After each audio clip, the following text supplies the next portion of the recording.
Bom, meus queridos, sexta-feira, já é de tarde porque é um pouquinho depois de meio-dia, né?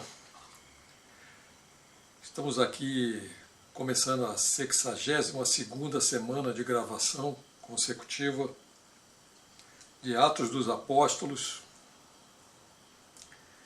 e é o capítulo 21, a partir do verso 17. Paulo visita Tiago na viagem dele a Jerusalém, né? Que ele foi avisado pelo Espírito Santo que não devia ir, queria ser amarrado, ia ser preso, mas ele disse que estava pronto a morrer pelo amor de Cristo Jesus, pelo ministério dele. Se preparem, que a gente não sabe o que pode acontecer conosco, e as coisas estão... Estava conversando hoje com um grande amigo, Celso Escobar, e as coisas estão andando muito rápidas, e a gente não sabe bem o que pode acontecer aí na frente, né? Mas vamos lá. Verso 17, Paulo visita Tiago. Quando chegamos a Jerusalém, os irmãos que já estavam lá, já tinham uma igreja lá em Jerusalém, né, nos receberam com muita alegria. No dia seguinte, Paulo foi conosco para se encontrar com o Tiago, e todos os presbíteros da igreja estavam reunidos ali. Presbíteros eram anciãos ou pessoas que eram consideradas absolutamente confiáveis, responsáveis e reconhecidas assim pelos frutos. Como é que nós podemos reconhecer os pastores de verdade, os presbíteros, etc., os cristãos, etc., pelos frutos? Que fruto ele dá? O que aparece na árvore dele? Que tipo de fruto é?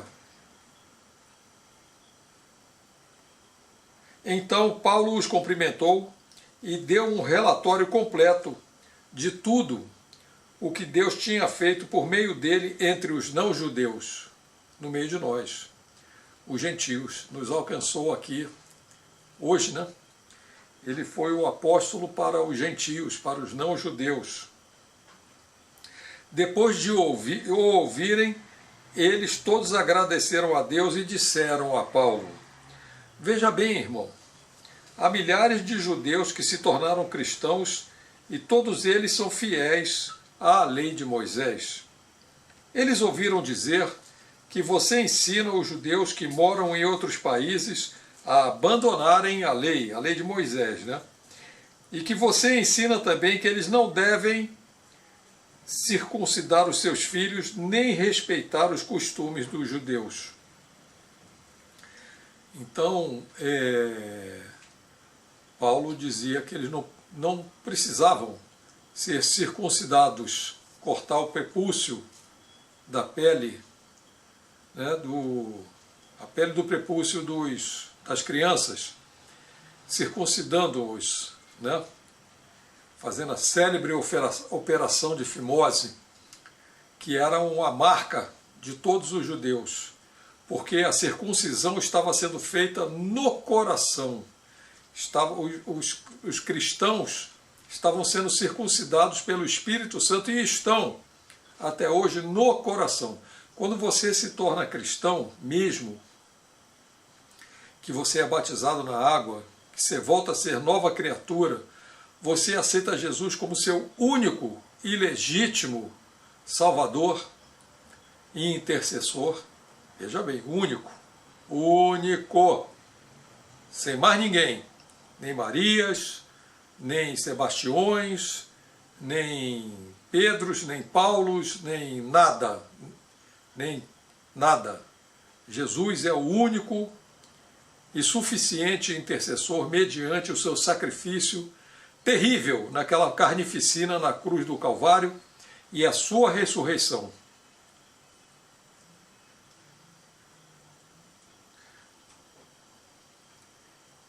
E que você também ensina que eles não devem circuncidar os seus filhos nem respeitar os costumes dos judeus.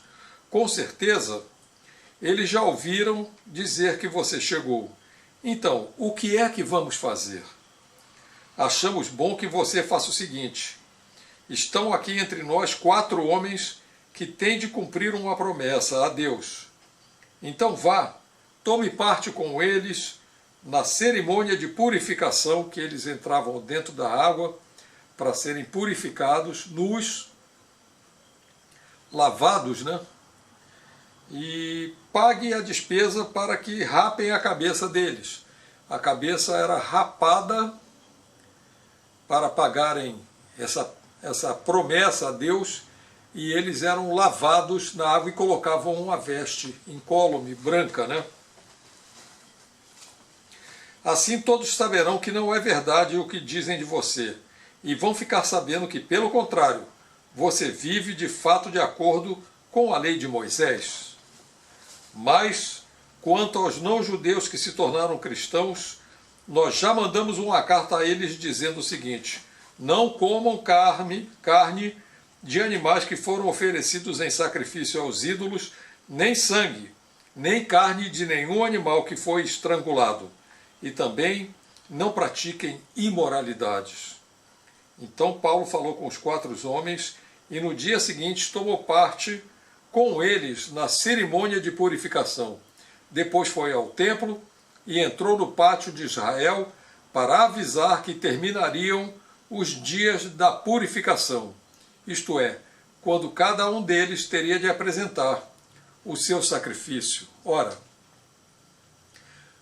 muitas vezes nós temos que ir a uma igreja, uma congregação, como eu gosto de chamar, na casa de oração de uma determinada denominação. E lá existem doutrinas locais. Essa daqui então era milenar, né? Hoje os cristãos não precisam oferecer de jeito nenhum sacrifício de animais, nem rapar cabeças, nem tomar banho para se purificarem, porque o Senhor Jesus já fez tudo isso por eles. Mas existem outros dogmas em determinadas denominações. Se você vai lá, você está sujeito a esses dogmas. Eu, por exemplo, tenho frequentado uma denominação que tem os seus dogmas.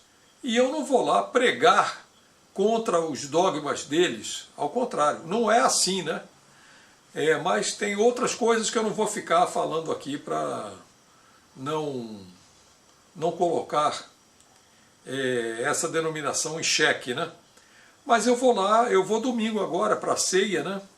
Vou dar um testemunho lá sobre a Lani, a minha esposa, que há 2 anos atrás o Senhor a salvou da morte certa no hospital Silvestre, e ela estava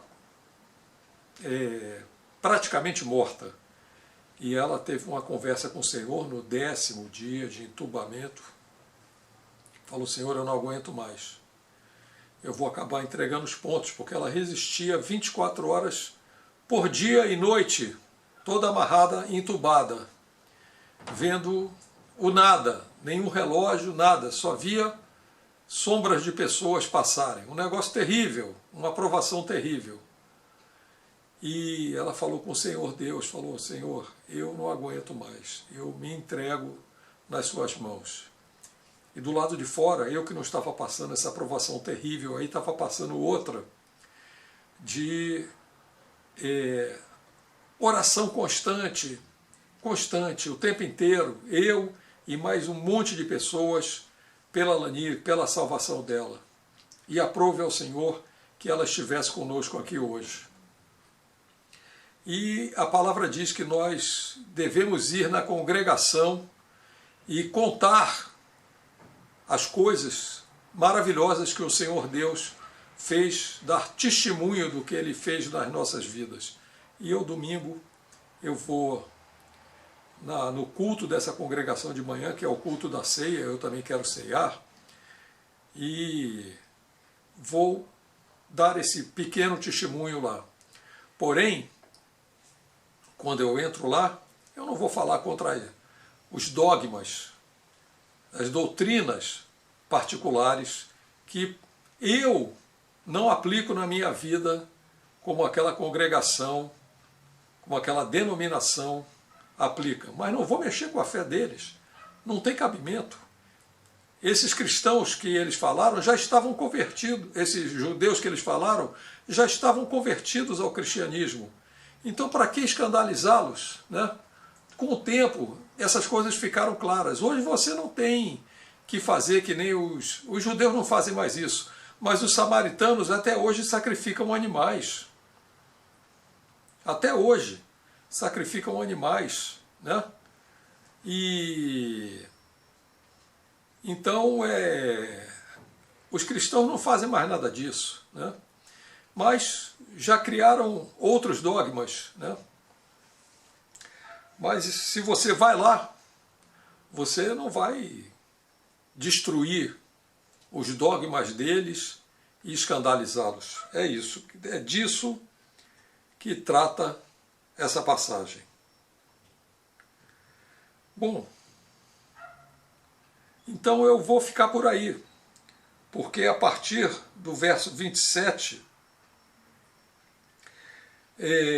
vai começar um capítulo muito importante, quando Paulo é preso no templo, como havia sido avisado pelo Espírito Santo. Então, eu vou fazer esse curtinho dessa vez. Eu ainda hoje de tarde estou fazendo a dublagem de um seminário cristão, Cordeiros em Ataque, para uma empresa americana, e eu ainda tenho que trabalhar muito hoje na gravação na dublagem, né, desse seminário, que é maravilhoso, estou aprendendo muito. Quando ele estiver disponível, eu vou passar para vocês. Ok? O Senhor Deus nos abençoe, nos guarde, no nome santo de nosso Senhor Jesus Cristo, guarde vocês, os abençoe, abra o entendimento de cada um de vocês, para que vocês percebam as coisas do Espírito, que não se entende pela inteligência, mas também com a nossa inteligência devemos cultuar a Deus, porque nós somos homens inteligentes, mas quando nós somos cristãos e abençoados pelo Espírito Santo, nós começamos a aprender a cultuar a Deus em espírito, que Ele procura quem os adore, adoradores que o adorem em espírito e em verdade, porque as coisas de Deus não se discernem pela mente, não são discernidas pela mente, mas pelo Espírito. Amém, amém e amém.